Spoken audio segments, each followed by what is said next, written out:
BSA अपने अनुसार कर सकेंगे स्कूल्स के समय में बदलाव। प्रदेश भर में भीषण गर्मी को देखते हुए परिषदीय स्कूल्स में आउटडोर गतिविधियां अब नहीं आयोजित की जाएंगी। बच्चों को गर्म हवा व लू से बचाने के लिए सभी आवश्यक प्रबंध किए जाएंगे। वहीं स्थानीय स्तर पर गर्मी को देखते हुए बीएसए स्कूल्स के समय में बदलाव कर सकेंगे। तेजी से बढ़ रही गर्मी को देखते हुए स्कूल्स के लिए विस्तृत दिशा निर्देश जारी किए गए हैं। हाईटेक होने जा रहा बनारस का बस अड्डा, यहाँ मॉल में कर सकेंगे खरीदारी। कैंट रोडवेज बस स्टेशन को पीपीपी मॉडल पर विकसित किए जाने का रास्ता साफ हो गया है। अब भवन के ऊपर शॉपिंग मॉल, थिएटर और नीचे बस स्टेशन बनाया जाएगा। मॉल में यात्री खरीदारी करेंगे और थिएटर में फिल्म देखेंगे। दिल्ली, आगरा, कानपुर, लखनऊ समेत अन्य शहरों के लिए बस से आवाजाही कर सकेंगे। 6 मई से प्रोफेशनल सम सेमेस्टर परीक्षाएं। चौधरी चरण सिंह विश्वविद्यालय से संबद्ध कॉलेजेस में बीबीए, बीसीए सहित यूजी, पीजी प्रोफेशनल कोर्स की सम सेमेस्टर परीक्षाएं 6 मई से शुरू होंगी। विश्वविद्यालय ने उक्त विषयों का परीक्षा कार्यक्रम जारी कर दिया है। 10 से 1 और 2 से 5 की पाली में प्रस्तावित इन परीक्षाओं में अधिकांश विषयों के पेपर मई में ही खत्म हो जाएंगे, जबकि चुनिंदा विषयों के पेपर 2 जून तक चलेंगे। अब आंधी और बारिश में नहीं जाएगी शहर की बिजली। 3311 केवी की ओवरहेड लाइन्स होंगी भूमिगत। देश के रक्षा मंत्री और लखनऊ के सांसद राजनाथ सिंह ने राजधानी की बिजली आपूर्ति बेहतर और टिकाऊ बनाने के लिए सभी 3311 केवी ओवरहेड बिजली की लाइन्स को भूमिगत करने के निर्देश दिए। इसके लिए उन्होंने मध्यांचल विद्युत वितरण निगम के नवनियुक्त निदेशक हरीश बंसल और लखनऊ सेंट्रल जोन के मुख्य अभियंता रवि कुमार अग्रवाल के साथ अपने आवास पर बैठक की। अब कांस्टेबल नहीं काटेंगे चालान, ट्रैफिक पुलिस ने बदले कई नियम। पुलिस कमिश्नर जे रविंद्र गौड़ ने यातायात व्यवस्था को सुधारने के लिए यातायात पुलिस को कई आदेश दिए हैं।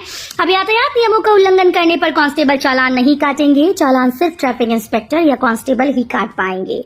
कांस्टेबल्स को ड्यूटी के दौरान यातायात व्यवस्था को दुरुस्त रखना होगा। बीएड की डिग्री के साथ मिल सकेगी ये डिग्री। विश्वविद्यालय ने की खास पहल। दीनदयाल उपाध्याय गोरखपुर विश्वविद्यालय ने उच्च शिक्षा के क्षेत्र में एक नई उपलब्धि हासिल की। विश्वविद्यालय अब 4 वर्षीय एकीकृत शिक्षक शिक्षा पाठ्यक्रम के माध्यम से बीएड की डिग्री के साथ स्नातक की डिग्री प्रदान करेगा। कुलपति प्रोफेसर पूनम टंडन के मार्गदर्शन में इस कोर्स के संचालन के लिए विश्वविद्यालय के द्वारा राष्ट्रीय शिक्षक शिक्षा परिषद में आवेदन किया गया था, जिसे अब स्वीकृति मिल चुकी है। यूपी में इन ग्राम पंचायतों में शुरू होने जा रही ये योजना। योगी सरकार ग्रामीण क्षेत्रों में लोगों को बेहतर सुविधा उपलब्ध कराने के लिए प्रतिपूर्ति एवं प्रोत्साहन योजना शुरू करने जा रही है। इस मद में मिलने वाले पैसों को खर्च करने की समय सीमा समाप्त होने के बाद भी लैप्स नहीं होगा, जिससे जरूरत के आधार पर ग्रामीण क्षेत्रों में विकास के काम कराए जा सके। उच्च स्तर पर सहमति बनने के बाद जल्द ही कैबिनेट से प्रस्ताव पास कराने की तैयारी है। पिछले वर्ष के मुकाबले इस वर्ष अब तक वाराणसी संभाग में 3746.88 मीट्रिक टन अधिक गेहूं खरीद। वाराणसी संभाग के 4 जिलों वाराणसी, चंदौली, गाजीपुर, जौनपुर में पिछले वर्ष के मुकाबले इस वर्ष अब तक 3746.88 मीट्रिक टन अधिक गेहूं की खरीदी हुई। योगी सरकार किसानों को उनकी फसल का उचित मूल्य देने के साथ उनके घर से फसलों की खरीद भी कर रही है। सरकार अन्नदाताओं का परिवहन का खर्च बचाने के साथ ही बिचौलियों के चंगुल से भी मुक्ति दिला रही है। लखनऊ पुलिस कमिश्नरेट में थानों की संख्या बढ़ी, जोन में भी बदलाव, नई व्यवस्था लागू। लखनऊ कमिश्नरेट की भौगोलिक स्थिति को देखते हुए 5 जोन, 16 सर्कल और 54 थानों के पुनर्गठन पर पुलिस महानिदेशक प्रशांत कुमार ने मंजूरी दी, जिसके बाद कई थानों के सर्कल और जोन में भी बदलाव किया गया। पुलिस मुख्यालय से पुनर्गठन की मंजूरी के बाद पुलिस कमिश्नर अमरेंद्र कुमार सेंगर ने ये नई व्यवस्था तत्काल प्रभाव से लागू की। मोबाइल पर मिलेगा बारिश का अलर्ट, किसान फसलों की कर सकेंगे हिफाजत। मोबाइल पर बारिश का अलर्ट मिलेगा, वहीं फसलों की सिंचाई देखभाल के लिए सलाह भी दी जाएगी। ऑपरेशन द्रोणगिरी के तहत वाराणसी जिले का चयन किया गया है। केंद्र सरकार की ओर से पायलट प्रोजेक्ट के तहत देश के 5 जनपदों को चुना है, उसमें वाराणसी भी शामिल है। सरकार की इस पहल से किसानों को काफी सहूलियत होगी। वक्फ बिल को लेकर मुस्लिम समुदाय के बुद्धिजीवियों से मिलेंगे सीएम योगी, नहीं करेंगे मस्जिद मदरसों पर कब्जा। वक्फ संशोधन बिल को लेकर हो रहे विरोध प्रदर्शन के बीच बीजेपी पूरे यूपी भर में मुस्लिम समुदाय के बीच जाकर उनको इस बारे में जागरूक करेगी। इसके लिए भाजपा ने 50 पन्ने का एक पावर पॉइंट प्रेजेंटेशन के साथ जमीन पर उतरकर नैरेटिव बदलने का प्रयास करेगी। इतना ही नहीं, पार्टी के इस अभियान में खुद सीएम योगी भी जुड़ेंगे। इलाहाबाद हाईकोर्ट का बड़ा फैसला, बिना बंटवारे के नहीं मिलेगा गैर कृषि भूमि उपयोग का अधिकार। इलाहाबाद हाईकोर्ट ने एक महत्वपूर्ण फैसले में ये स्पष्ट कर दिया कि उत्तर प्रदेश राजस्व संहिता 2006 की धारा 80(1) और 80(2) के तहत गैर कृषि भूमि उपयोग की घोषणा का ये अर्थ नहीं लगाया जा सकता कि सहस्वामियों के बीच भूमि का बंटवारा हो चुका है। यदि कोई एक सह भूमिदर गैर कृषि उपयोग के लिए आवेदन करता है तो पहले भूमि का विधिवत बंटवारा संहिता की धारा 116 और संबंधित नियमों के अनुसार होना आवश्यक है। यमुना एक्सप्रेसवे किनारे बसेगा नया आगरा, 8.5 लाख लोगों को मिलेगा रोजगार।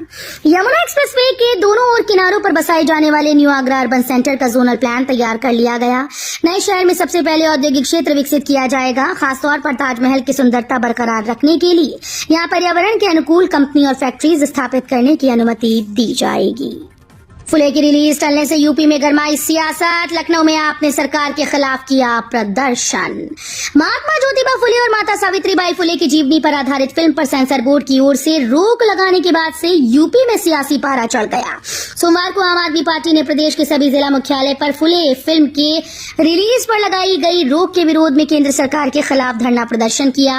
राजधानी लखनऊ में इस दौरान पुलिस और आम आदमी पार्टी के कार्यकर्ताओं के बीच जमकर धक्का मुक्की और नोकझोंक हुई, जिसके बाद पुलिस ने आप कार्यकर्ताओं को टांग कर ले गई। 27 अप्रैल से वायुसेना के नियंत्रण में होगी गंगा एक्सप्रेसवे की हवाई पट्टी, उतरेंगे लड़ाकू विमान। शाहजहांपुर के जलालाबाद में गंगा एक्सप्रेसवे पर हवाई पट्टी वाला 5 किलोमीटर का क्षेत्र 27 अप्रैल से वायुसेना अपने नियंत्रण में लेगी।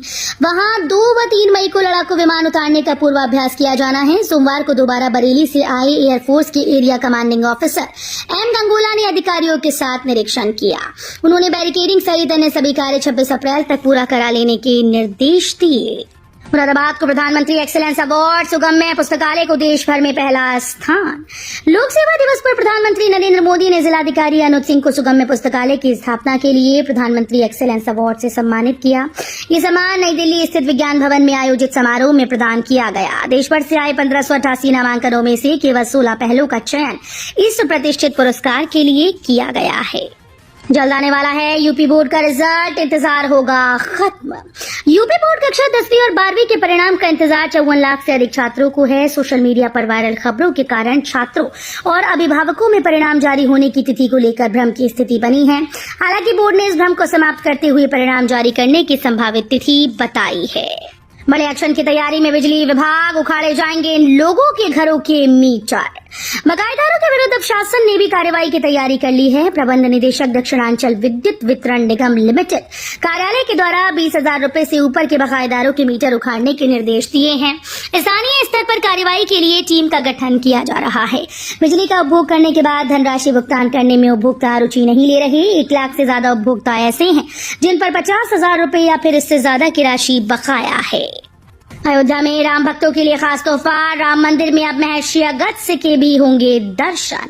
राम मंदिर ट्रस्ट ने अयोध्या आने वाले राम भक्तों को एक और बड़ी खुशखबरी दी। जहां पहले राम मंदिर में बालक राम के दर्शन और पूजन की व्यवस्था थी, वहीं हाल ही में राम मंदिर के यात्री सुविधा केंद्र के सामने गोस्वामी तुलसीदास की प्रतिमा स्थापित की गई थी। इसके बाद अब राम मंदिर के सप्त मंडपम में महर्षि अगस्त्य के मंदिर का निर्माण भी पूरा कर लिया गया है और उनकी मूर्ति भी स्थापित कर दी गई। अब राम भक्त प्रभु राम के साथ साथ महर्षि अगस्त्य और गोस्वामी तुलसीदास के भी दर्शन कर पाएंगे।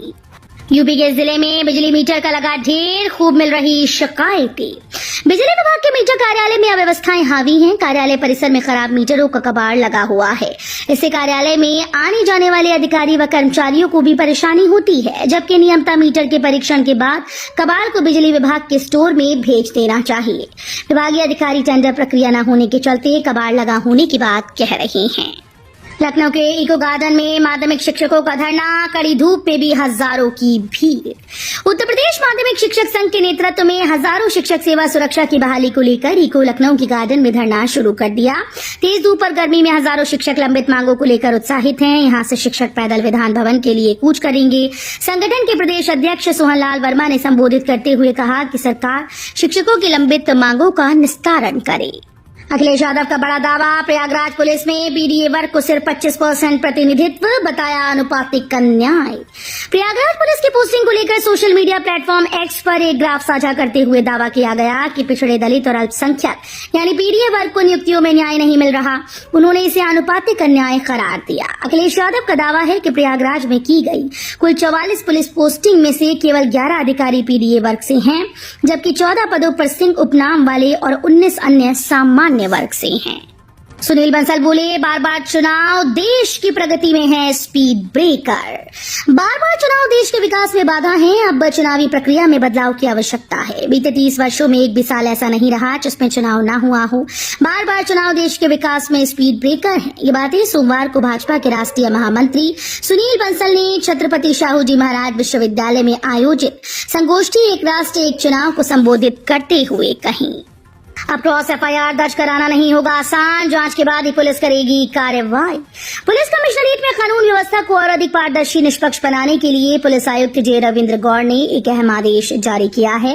आयुक्त ने एक ही मामले में संबंधित दोनों पक्षों की तरफ से एक दूसरे के खिलाफ एफआईआर दर्ज कराने को गंभीरता से लेते हुए वरिष्ठ अधिकारियों की अनुमति लेना अनिवार्य कर दिया है।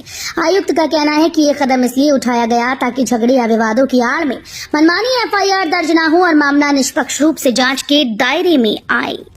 यूपी में अब खेती की जमीन पर भी लगाई जा सकेगी फैक्ट्री। उत्तर प्रदेश में उद्योगों को बढ़ावा देने के लिए आवास विभाग ने बिल्डिंग बायलॉज में बड़ी छूट दी है। इसके लागू होने के बाद कोई भी युवा अपने पूर्वजों की खेती की जमीन पर आसानी से उद्योग स्थापित कर पाएगा। इसके लिए सरकारी विभागों से भू उपयोग की अनुमति लेने की जरूरत नहीं होगी।